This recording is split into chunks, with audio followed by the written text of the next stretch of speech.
Hello दोस्तों, स्वागत है आपका आंसर राइटिंग मास्टर क्लास में। चैनल का नाम है द राइटिंग प्रोजेक्ट TWRP टॉर्प। तो आज हम एक नया क्वेश्चन लेके आए हैं। GS1 का क्वेश्चन है। क्वेश्चन नंबर 13 है। हिस्ट्री का पेपर है।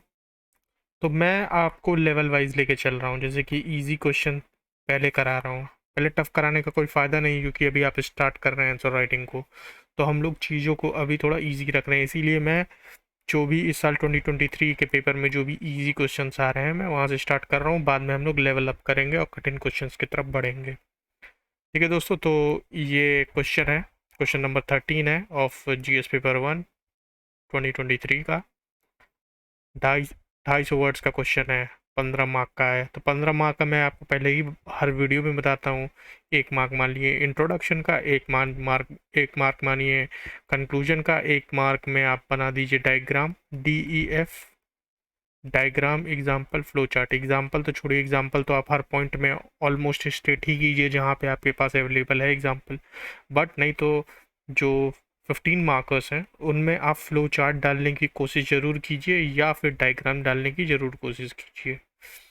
ठीक है दोस्तों, तो अब आपको सोचना है, ये जो क्वेश्चन है मैं आपको क्वेश्चन समझाता हूँ, उसके बाद आप अपने दिमाग में ये सोचिए कि आप यहाँ पे कौन सा फ्लो चार्ट इंसर्ट कर सकते हैं या कौन सा डायग्राम यहाँ पे इंसर्ट कर सकते हैं। ठीक है दोस्तों, तो चलिए मैं आपको इस क्वेश्चन को पहले ब्रेक करके समझाता हूँ। इस क्वेश्चन को, क्वेश्चन में है क्या। तो क्वेश्चन नंबर 13 है, how did the colonial rule affect the tribals in India and what was the tribal response to the colonial oppression। ठीक है, तो क्वेश्चन के हमारे पास दो पार्ट हैं। पहला पार्ट है कि how did colonial rule effect tribal India. तो इसमें आप बेसिकली क्या करेंगे, ब्रेनस्टॉर्म करेंगे वो पॉइंट्स इकोनॉमिक पॉलिसीज़ के, इकोनॉमिक पॉलिसीज़ ऑफ ब्रिटिश। ठीक है, इकोनॉमिक पॉलिसीज से ही तो इफेक्ट होगा ट्राइबल्स को। सबसे पहला चीज़ क्या होगा भाई, अगर समझ लीजिए कि आप जंगली आदमी हैं, जंगली सॉरी मतलब आप ट्राइबल आदमी हैं, आप अपनी जगह पे रह रहे हैं, आप अपने चीफ्टेन के साथ रह रहे हैं, आपके ऊपर कोई नहीं है। तो सबसे पहला अगर ब्रिटिश आएगा, अंग्रेज आएगा, गोरा आएगा, तो आपके साथ क्या करेगा, सबसे पहले वो आपकी सॉवरनिटी खा लेगा। ठीक है, आपकी सॉवरनिटी ख़त्म हो जाएगी, आप हो जाएंगे डिपेंडेंट ऑन देम, डिपेंडेंट हो जाएंगे। उसके बाद दूसरी चीज़ जो है, सबसे पहले जब आप ट्राइबल होते हैं, आप वहाँ पे नेटिव होते हैं, आप पहले से रहते हैं, तो वो एरिया आपका रहता है। लैंड सेटलमेंट वहाँ पे जो होता है वो आपके हिसाब से होता है। भाई किसके पास कितनी ज़मीन रहेगी, ये सेटलमेंट का अधिकार किसके पास रहेगा, वहाँ के चीफ्टेन के पास रहेगा। वो जो भी ट्राइब है सब मिल बांट के भाई अपना एरिया बनाए रहेंगे कि भाई ये ज़मीन उसकी है, ये ज़मीन मेरी है, ये ज़मीन तुम्हारी है। बट जब ब्रिटिशर्स आएंगे तो ये वाला हक चला जाएगा ब्रिटिश राज के पास। ठीक है, तो ये लैंड सेटलमेंट का पावर उनका ख़त्म हो जाएगा। तीसरा चीज़ इसमें, एक चीज़ और है, रेवेन्यू सेटलमेंट भी ख़त्म हो जाएगा। रेवेन्यू सेटलमेंट का भी पावर ख़त्म हो जाएगा। रेवेन्यू सेटलमेंट का पावर कैसे ख़त्म हो जाएगा कि भाई उस ज़मीन को जो आपने चीफ्टेन ने दी थी, वहाँ पे आप जो भी गेहूँ उगाओगे, तो ब्रिटिश को ज़्यादा देना पड़ता, और 50% देना पड़ता है, जितना भी देना पड़ता उनके इकोनॉमिक सेटलमेंट में, जो भी इजरेदारी महलवारी जो भी वहाँ पे सिस्टम होगा, तो वहाँ पे ब्रिटिश राज का, ब्रिटिश रूल लगेगा। ठीक है, 3 पॉइंट हो गए दोस्तों। चौथे पॉइंट पे हम लोग आते हैं। चौथा पॉइंट क्या होगा, कल्चरल लॉस होगा। कल्चरल लॉस कैसे होगा कि भाई, कल्चरल लॉस ऐसे होगा क्योंकि वहाँ पे ब्रिटिशर्स लाएंगे क्रिश्चियन मिशनरीज, क्रिश्चियन मिशनरीज लाएंगे आपको पढ़ाने के लिए कि भाई आप जो पूजा कर रहे हो आपका धर्म गलत है, ये पढ़िए, ये वाला धर्म सही है। तो वहाँ पे कल्चरल लॉस भी होगा। ठीक है, उसके बाद अगर हम लोग आगे बढ़ेंगे तो फॉरेस्ट पॉलिसीज़। फॉरेस्ट पॉलिसीज़ पहले क्या होता था, पहले आप शिफ्टिंग एग्रीकल्चर कर सकते थे, जहाँ मन करे वहाँ उगाइए, जहाँ मन करे वहाँ घूमिए। दूसरा चीज़, आप फॉरेस्ट प्रोड्यूस को फ्रीली कलेक्ट कर सकते थे, फॉरेस्ट प्रोड्यूस को आप फ्रीली कलेक्ट कर सकते थे। और उसके बाद आप अपना मतलब जो भी भेड़ बकरी है वो उसको चरा सकते थे वहाँ पे। ठीक है, ग्रेजिंग करा सकते थे। तो ये सब जब ब्रिटिश आएंगे तो इसको ख़त्म कर देंगे।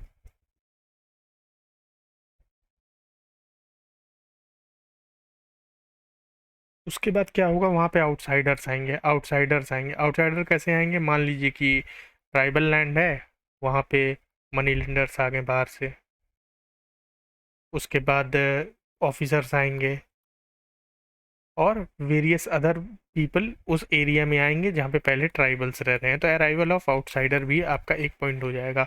ठीक है दोस्तों, तो हमने 6 पॉइंट यहाँ पे इकोनॉमिक पॉलिसीज़ पे 6 पॉइंट दे दिए। आप देखिए, आप कभी भी आंसर राइटिंग प्रैक्टिस कीजिए तो सबसे पहले ये घबराना नहीं है कि भाई अरे मुझे तो पॉइंट्स कोई आ ही नहीं रहे हैं। नहीं आ रहे हैं तो आप क्या कीजिए, आप किसी भी मुद्दे पे जेनरिक पॉइंट जनरेट करने की आदत डालिए, जेनरिक पॉइंट्स। ठीक है, जेनरिक पॉइंट्स बता किसी भी मुद्दे पे भाई। आप आईएएस की तैयारी कर रहे हैं, छोटी मोटी चीज़ों की तैयारी थोड़ी ना कर रहे हैं। तो जेनरिक मुद्दे पे आप पॉइंट्स, जेनरिक पॉइंट्स हर चीज़ में आप बनाना शुरू कीजिए। ठीक है, याद धीरे धीरे डालिए। मैं तो वीडियोस डाल ही रहा हूँ आपको, धीरे धीरे लेवल बढ़ा के आपको क्वेश्चंस दे रहा हूँ, अच्छे से एनालाइज करके आपको एक गाइडलाइन दे रहा हूँ। ठीक है, और जो दोस्त आपको बोलते हैं कि भाई ऐसे नहीं ऐसे आंसर लिखना है, तो उनको कहिए कि साइड लाइन पे बैठ के कमेंट्री करना is a very easy thing. ठीक है, जब विराट कोहली खेलता है ना तो सब बोलते हैं अरे मैं होता तो मैं यहाँ पे छक्का मार देता, ये कर देता। आप नहीं हो, आप खुद करो ना, आप खुद लिख के देखो।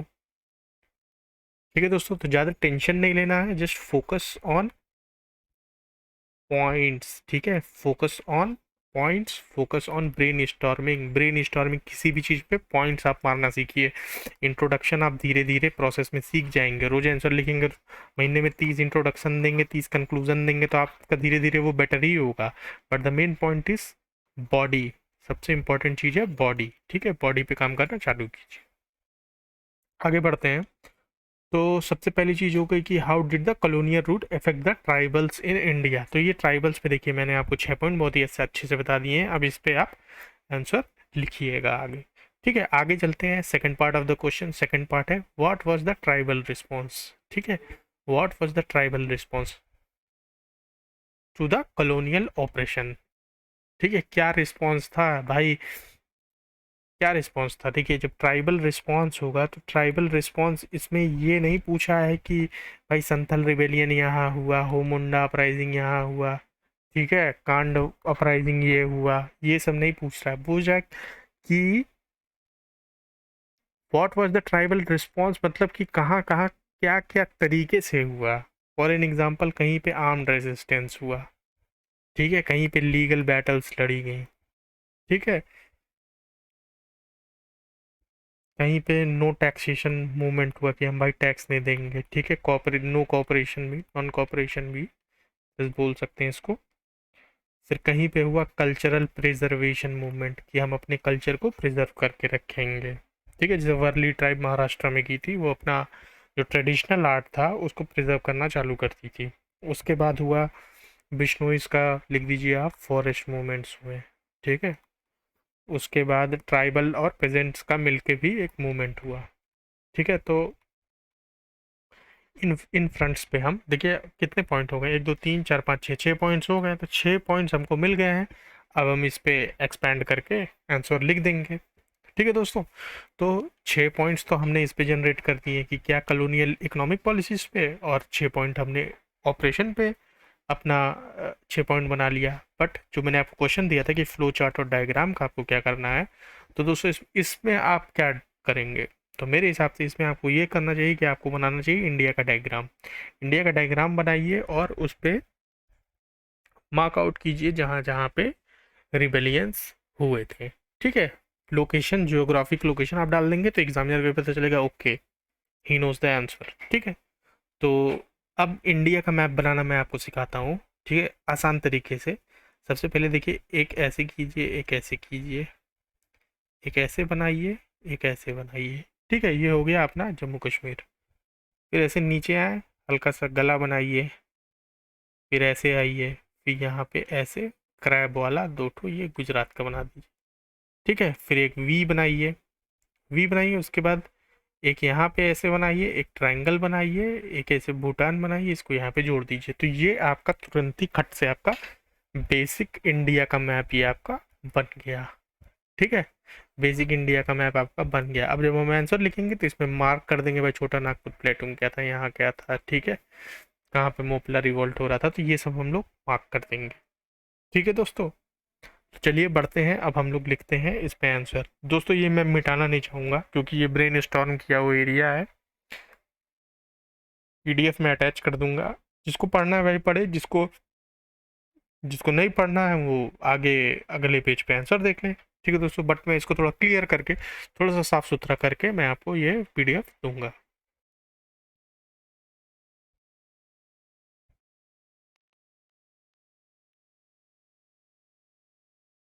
ठीक है, तो यहाँ पे मैंने बेसिक आपको एक इंट्रोडक्शन दे दिया है। The economic policies of the British Raj exploited the tribals and it resulted in various upsurges and movements. ठीक है, अब मैं आता हूँ बॉडी पे।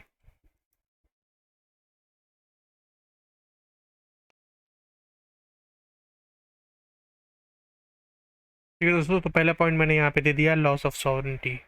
Tribals have been living freely until the arrival of Britishers, which subjugated them. Example, tribal chiefs had to pay tribute to Britishers and discipline tribal groups on behalf of British। ठीक है, पहला point ये हो गया। दूसरा point,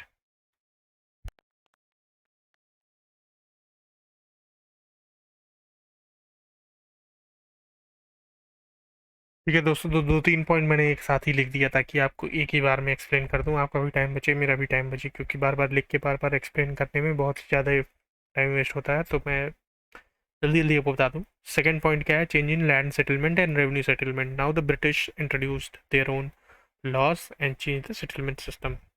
तीसरा, Christian missionaries interfered with tribals which led to loss of culture। फिर चौथा पॉइंट है, British introduce their own forest acts which forbid the which forbid shifting agriculture, collection of forest produce and grazing animals. ठीक है, तो ये सब चीज़ें बहुत ही रिसेंटमेंट क्रिएट कर रही थी एमंग्स द ट्राइबल्स। तो दोस्तों 4 पॉइंट्स मैंने दे दिए हैं।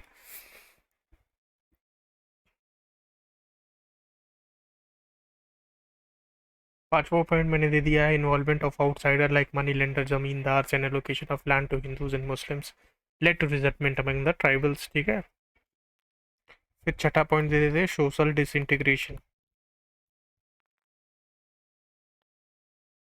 थर्ड पॉइंट है, social disintegration, imposition of new laws class with the tribal customs and social culture. Example, IPC versus tribal justice system. ठीक है दोस्तों, यहाँ मैंने 6 पॉइंट्स आपको दे दिए। 6 points is more than enough, और आप पॉइंट्स में एग्जांपल्स बढ़ा सकते हैं, ठीक है, अपने हिसाब से। उसके बाद फ्लो चार्ट डाल सकते हैं, डायग्राम डाल सकते हैं, डिपेंड करता है आपके ऊपर। I am giving a model answer. ठीक है, और ये आंसर आप लिख भी सकते हो। ठीक है दोस्तों, तो बढ़ते हैं आगे और ट्राइबल रिस्पॉन्सेस के बारे में बात करते हैं, उसके बाद रैप करते हैं इस वीडियो को। ठीक है, पहले पॉइंट मैंने ये दिया है, armed resistance. Tribes like Santhal, Bhils and cons engaged in armed uprising. अब मैं बता देता हूँ इंडिया का एक नक्शा। ठीक है दोस्तों, यहाँ पे मैंने फिगर बना दिया है इंडिया का मैंने फिगर बनाना आपको बताया था, याद कर लीजिए, मतलब आप प्रैक्टिस कीजिए 2-3 बार में, आपका बहुत ही आसानी से बन जाएगा। तो यहाँ पे मैंने 3-4 वो क्या बोलते हैं, 3-4 जगह को डिनोट कर दिया, जैसे कि मोपला, संथल, सन्यासी रिवोल्ट, नागास का। ठीक है, तो ऐसे कर करके आप मतलब जितने भी एग्जाम्पल्स लिखिए, उसका जहाँ तक डाल सकते हैं उसको डाल दीजिएगा, तो यहाँ पे आपको 1 नंबर मिल सकता है। ठीक है, सेकंड पे आते हैं। Second, boycott various. ठीक है, सेकंड पॉइंट मैंने दे दिया है, boycott various tribes like Kuki, Chin, Mizo boycotted taxes and British institutions. ठीक है दोस्तों, तीसरा पॉइंट मैंने दे दिया कल्चरल प्रिजर्वेशन का। Many tribes focused on preserving their culture. Example, Warli tribe in Maharashtra preserved their traditional art। Forest movements, Bishnois in Rajasthan protested against tree felling and wildlife hunting। Tribal peasant movements। ठीक है, पांचवा point मैंने दे दिया, tribal peasant movements. Some tribes like Koyas and Konds participated in peasant movements to demand their own rights। ठीक है दोस्तों, तो ये 5 मैंने इधर दे दिए हैं, 6 6 5 11 हो गया, एक उस पर मिल जाएगा, 3 उधर मिल जाएगा, 11 3 14। एक पॉइंट और दे देना चाहिए, लेकिन चलिए ठीक है, एक पॉइंट आप खुद से खोज के लिख लीजिएगा, मैं इसको यहीं पे कंक्लूड कर देता हूँ दोस्तों। दोस्तों मैंने इसको कंक्लूड कर दिया है, पढ़ के आपको बता देता हूँ। Tribal responses varied across India, the British India. ठीक है, from armed armed resistance to cultural preservation. These efforts were driven by strong belief to protect their own identity, land, autonomy and community. ठीक है दोस्तों, तो ये मैंने complete कर दिया है इस ऐसे को। देखिए राइटिंग कहीं कहीं पे थोड़ी सी गड़बड़ है, इतना ज़्यादा लिखना पड़ जाता है ना तो थोड़ी गड़बड़ आ जाती है राइटिंग, बट नेवर माइंड। तो दोस्तों ये था हमारा आंसर।